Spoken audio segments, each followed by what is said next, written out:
people think they understand it. Entrepreneurship? Yeah. What do you think people don't get? The level of commitment that it takes. People don't really understand it. That's why there's a big difference between successful entrepreneurs and people who aspire to be entrepreneurs. It's a big difference because the level of commitment that it takes is undeniably hard.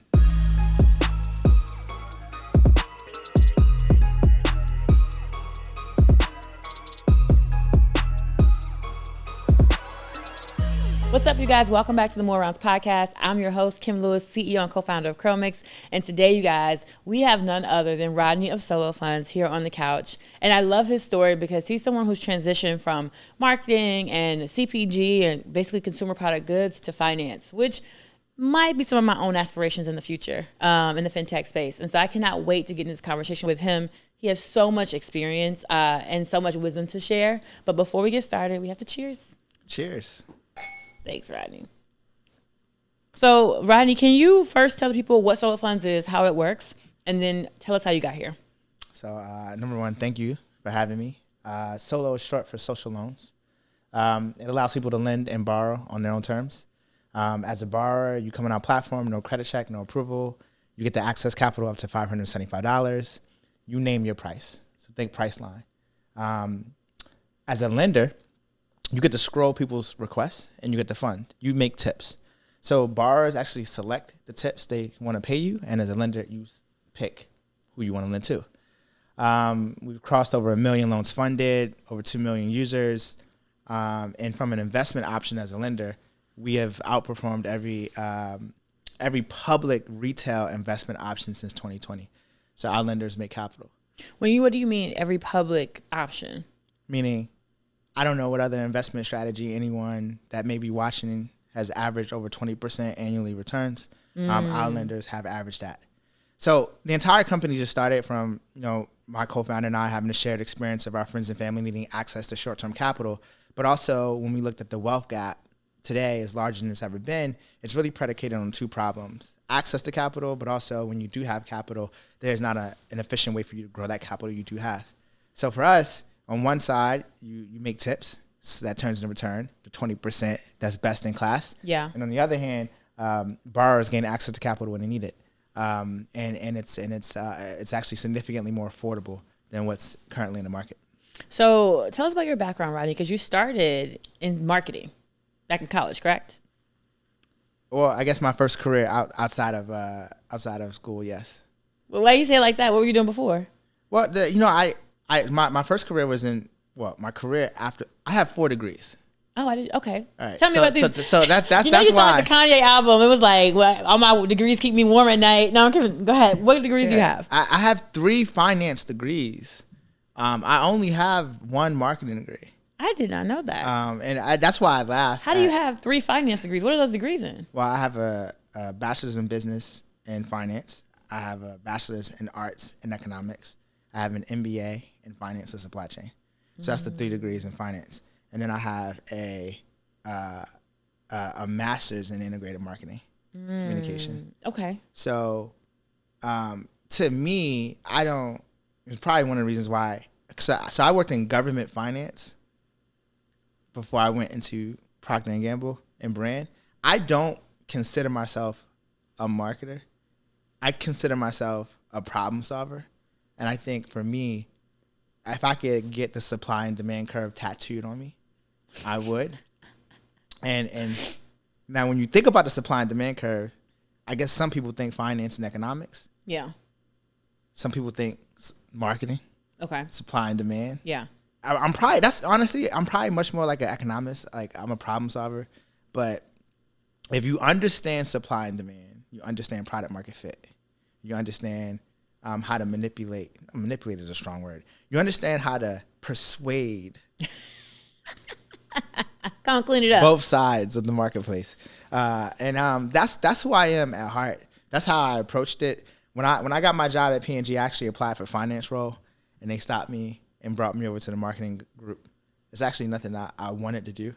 It was just something that all CEOs at that company, all their leaderships have to kind of go through that route. and they felt like that was a good route for me. What's the route?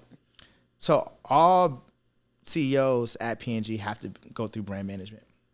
Brand management at P&G is like the core of product management.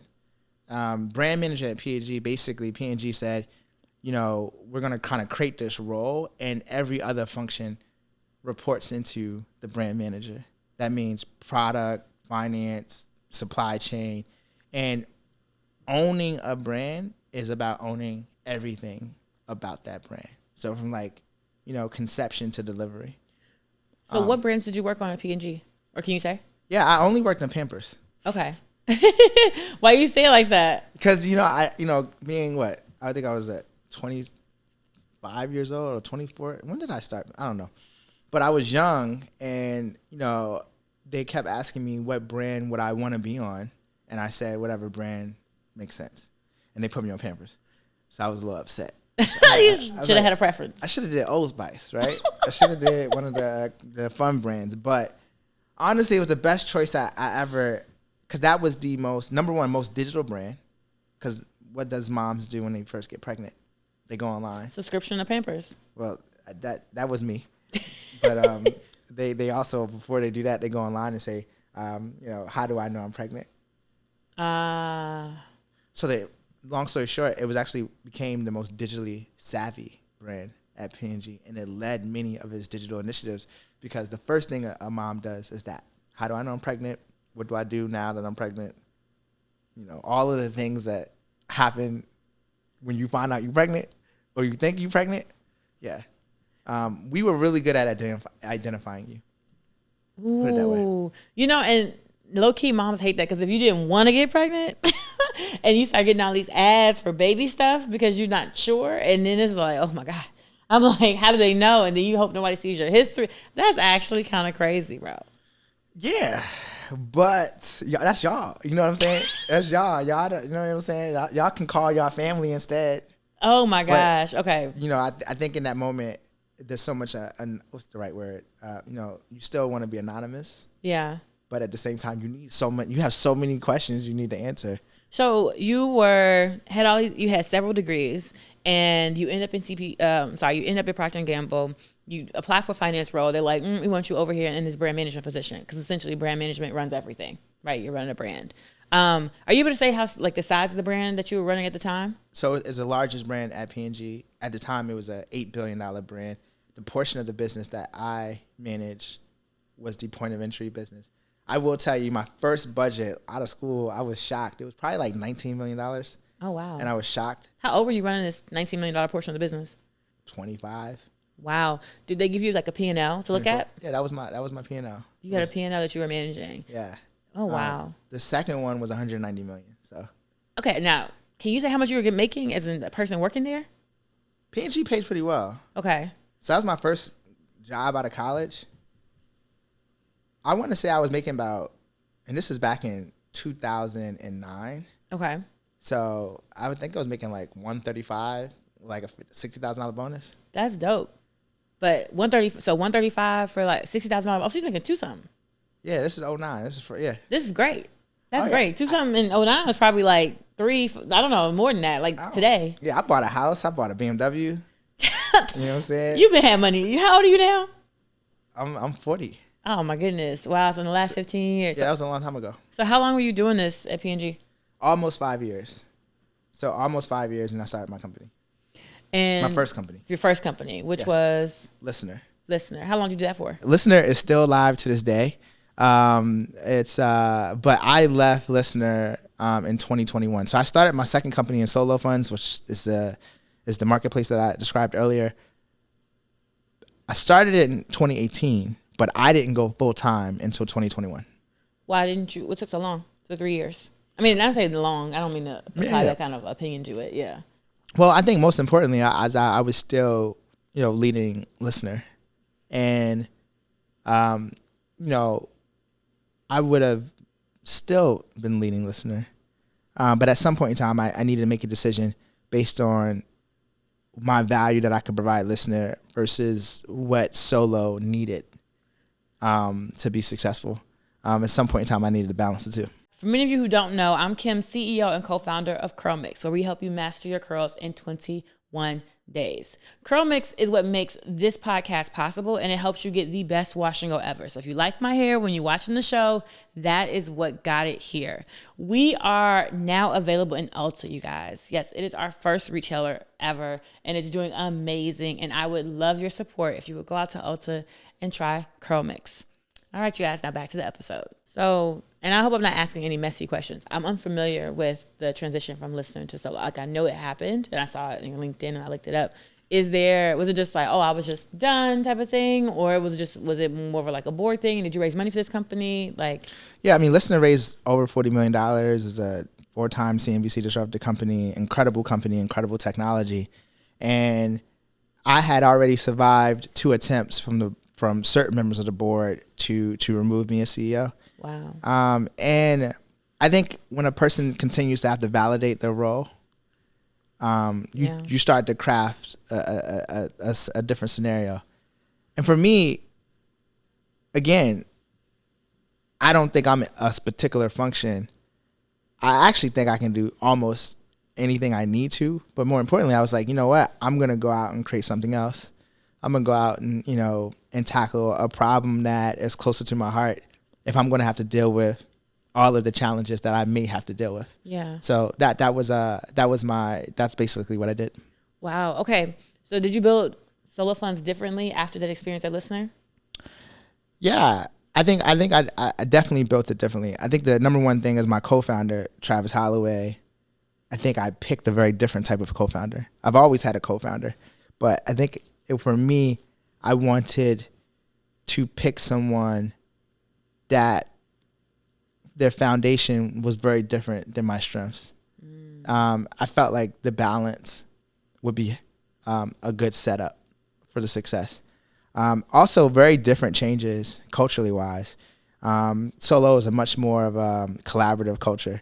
Can you give me examples in the co-founder piece? So and you don't have to speak to specific people or, and maybe you can give me an example story-wise, but because most people have a hard time picking co-founders, right? Most people are like, where do I find a co-founder? Can I go to cofounder.com and just hire somebody? And it's like, it doesn't quite work like that. You know what I mean? People pick co-founders as romantic partners. They pick co-founders they went to college with, MBA school with.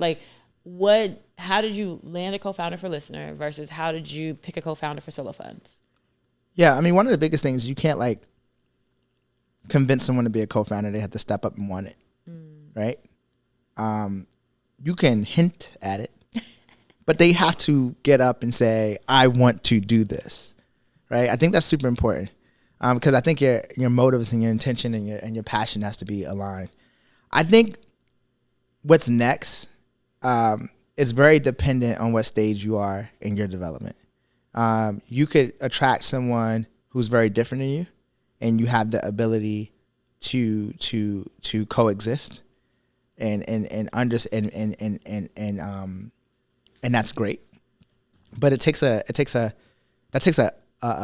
much more development than finding someone that's very similar to you. So when you compare my co-founders from my first company to my second company, my first company, my key co-founder, we were very similar in the way we thought. So it was actually easier to progress. Versus my second, what I really felt like we needed was more balance. So I got a co-founder was actually very different. Similar, we look at the world similarly. But if we both see the world as black and white, I see color. Okay. And I know that's weird because how can we both see it black and white? But that's kind of how we would look at the world differently. I see color. He's solely black and white. But for the type of business that's needed, this was in financial services. Some of the things that we were going to have to work through from a challenge perspective, and more importantly, when you are the CEO, I'm not the CEO, I'm the president. When you are the CEO, I learned you got to learn a lot of things, and you got to be a lot of things that you may not want to be. Yeah. And I've always told myself if I did it again, or when I do it again, I want my Sheryl Sandberg. I don't necessarily think I want to be that. I want to focus on the vision. I want to focus on the strategy. I want to knock down walls. I want to advocate. I want to predict. You know what I'm saying? I think founders need to see around corners, and if you're two heads down, you actually cannot see anything. And I think that's what we have successfully managed at Solo. There's always an active founder looking in the weeds and looking around the corners at all times, which I think has helped us. Oh my God, Rodney, you said something that I learned the hard way as a founder. I would have executive coaches and they would tell me, hey, you need to be working on succession planning. I'm like, what do you mean? My team is great. And she's like, no, so-and-so called you crying, so-and-so called you this. Like, they're going to leave in the next 6 months. And I was like, what? And then, sure enough, they leave in 6 months. Yeah. Or, you know, my executive coach was like, hey, COVID's going to last longer than 2 months. It's going to be like a year. You're not going to be able to go back outside. You need to prepare for that. And I was like, what? Like, no, everybody else is telling me it's going to be August. Mind you, this is March. She was absolutely right. But as a founder, I could not see around the corner. And so I learned that from her. And it's just like, where you're sitting, you're on your second, and maybe you got some failed startups you're not even mentioning. So you've been around the block. So you're just going to be really, really good at coaching the CEOs that you put in place to run businesses. So I think that's so critical. When did you move from CEO to president, and how did you know it was the time to make that transition? I mean, it was 2021, right? I literally handed over my CEO title at Listener, and I became president at Solo Funds. Okay, that's what I'm trying to understand. So there's a CEO of Solo Funds, yes? Correct. Gotcha. And that's so you were never in the CEO role? No. From the beginning? Yeah, I never was. Bro, how you do? That's a real flex. Wait, so how much did you guys raise so far? Solo has raised about $30 million. Gotcha. Are you trying to raise more, or you feel like that's sufficient? No, I'm trying to raise more. Okay.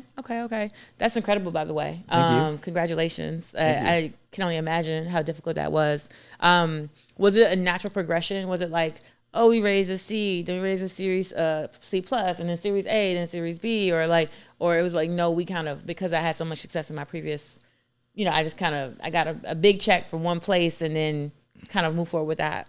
No, I would say, at least for a Black founder, it definitely helped with the initial check. Yeah. In the initial checks, right? The $50,000 to $100,000 checks. So as a previous founder, it was really helpful with that first $1 million. After that, no one cared.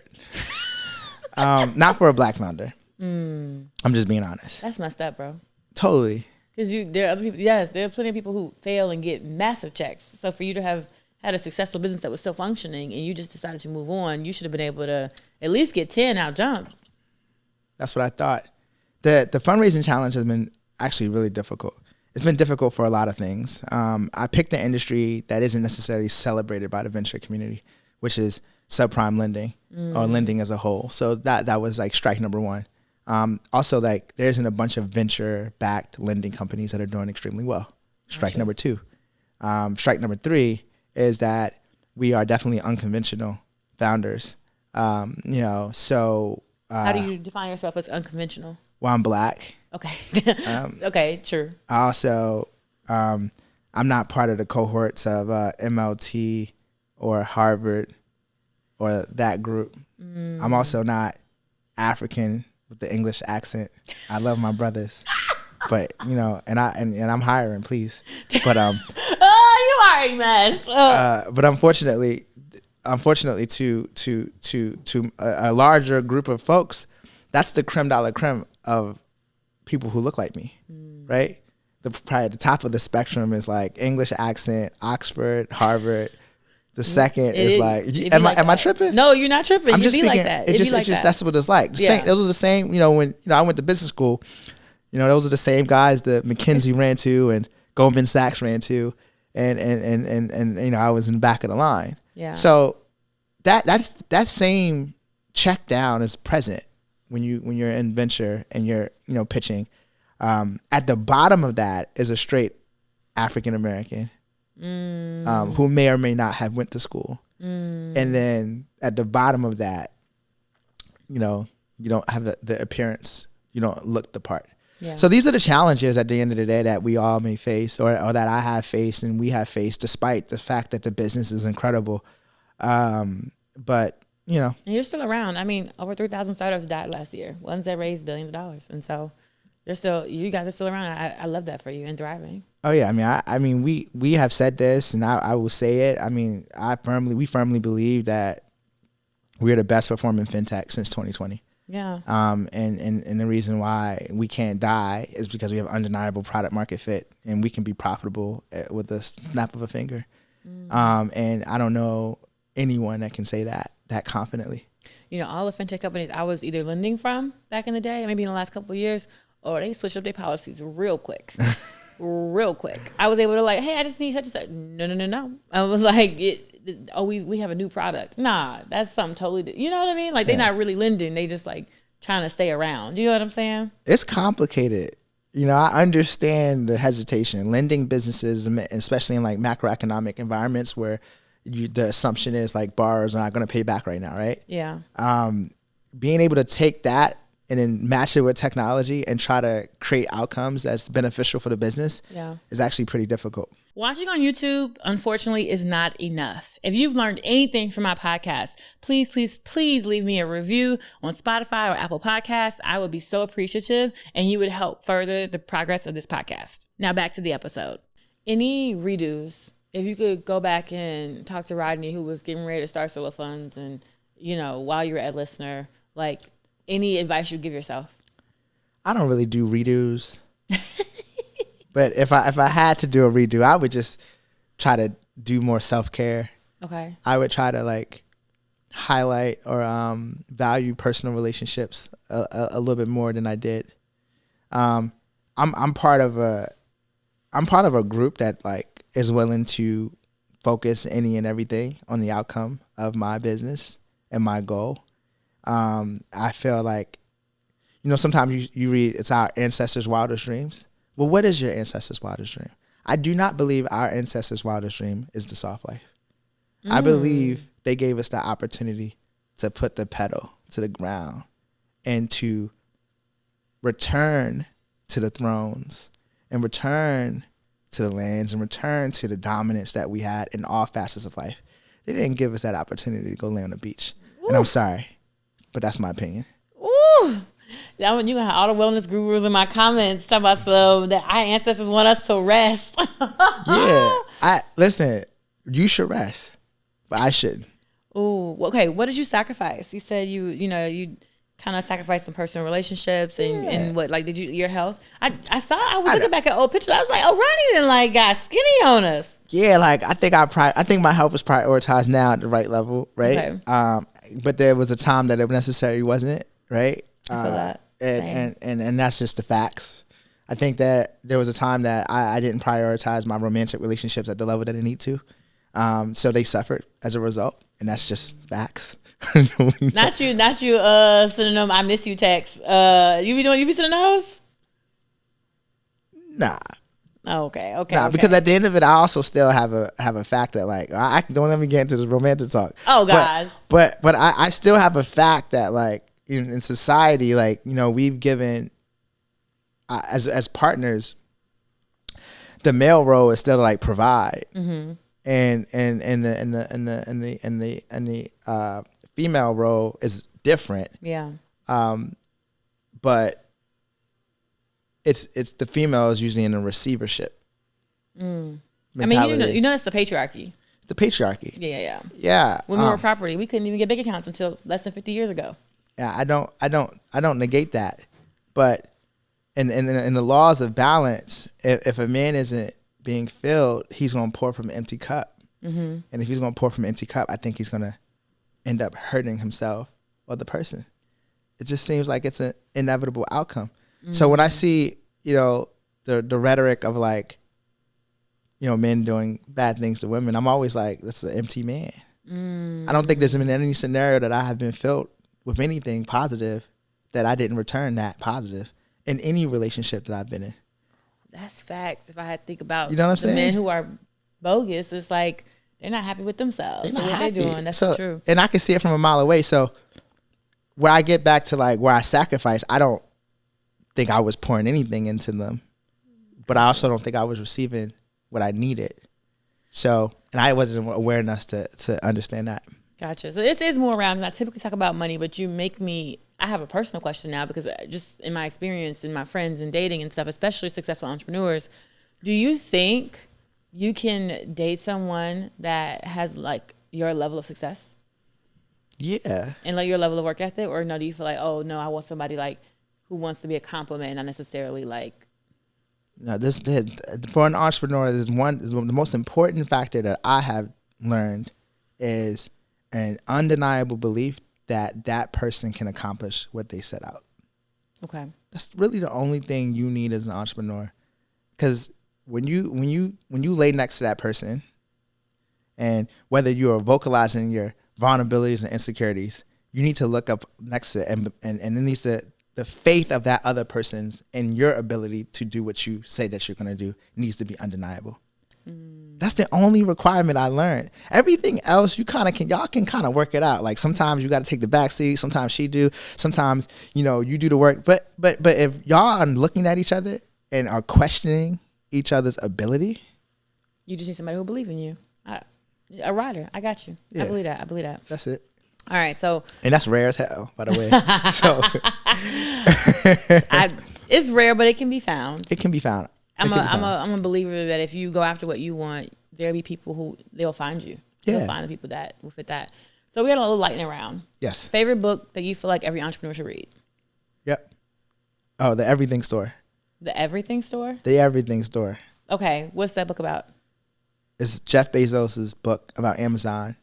And it's an early book. So he probably wrote that, like 2007, maybe 2006. Mm-hmm. But for every founder, it talks about how difficult it was for him to raise his first $1 million. He had like over nearly 100 investors. Are you serious? Yeah. I didn't know that. It was actually pretty difficult for him because no one believed in this concept that everything would be on a single website. So they actually forced him to only sell books. That's why Amazon in the beginning only sold books, and then they sold CDs, and then they grew. And I love his founder story. When you go to that level, it feels very similar to what someone like myself has faced. So I resonated with it, and what made him so hard today is in that book. It's one of my favorite books. Undeniable vision, seeing what other people haven't seen, like just being steadfast at what he was trying to accomplish, and he did it. Yeah. And you got to understand, what was his purpose? All he wanted to do was build an everything low-cost merchant that would be the lowest cost compared to Walmart. That was his like overarching. He's like, if I can lower the cost of goods for every American, like I'm going to do it. And he did it. Wow. So like he had to be ruthless to get there, but he did it. Most money you ever lost on a deal? The most money I've ever lost on a deal? I've lost some money. Tell us how much. You don't have to tell me the full number, but this deal. I've definitely spent over $300,000 on something that we did not use. This is like a product within Solo Funds or something. Yeah, we had some contractors build something based on, at the time, our engineering lead who we trusted. But digging in, it was a complete waste of time. Oh. Hurt, right? Yeah. Ooh. That still hurts. I'm so sorry. Okay. It's okay. I won't go too deep. A myth you once believed about entrepreneurship that you no longer believe, and it can't be that entrepreneurship was easy. A myth that people understand it. What do you mean people understand it? People think they understand it. Entrepreneurship? Yeah. What do you think people don't get? The level of commitment that it takes. People don't really understand it. That's why there's a big difference between successful entrepreneurs and people who aspire to be entrepreneurs. It's a big difference because the level of commitment that it takes is undeniably hard. That's it.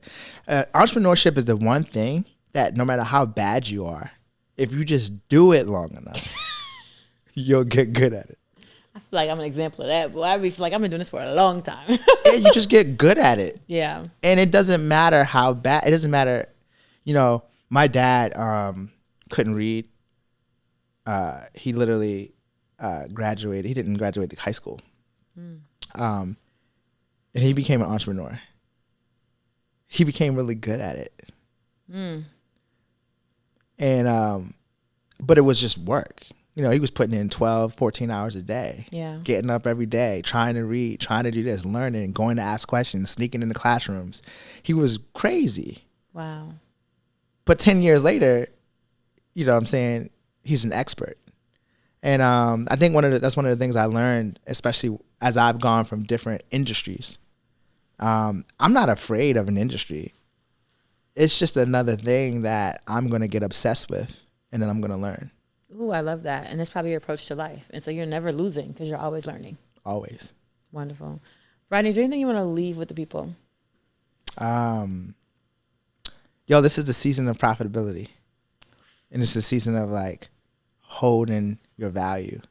And your value is going to be decided based on your balance sheet.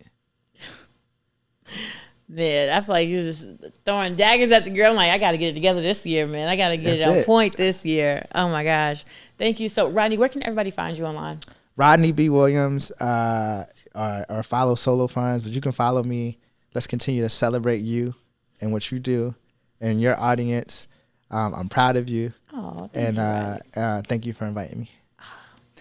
Oh, my goodness. That was a good episode. Thank you guys so much for watching More Rounds. I'll see you guys on the next episode. And make sure to comment, like, and subscribe so we can keep bringing you better content. All right. Peace.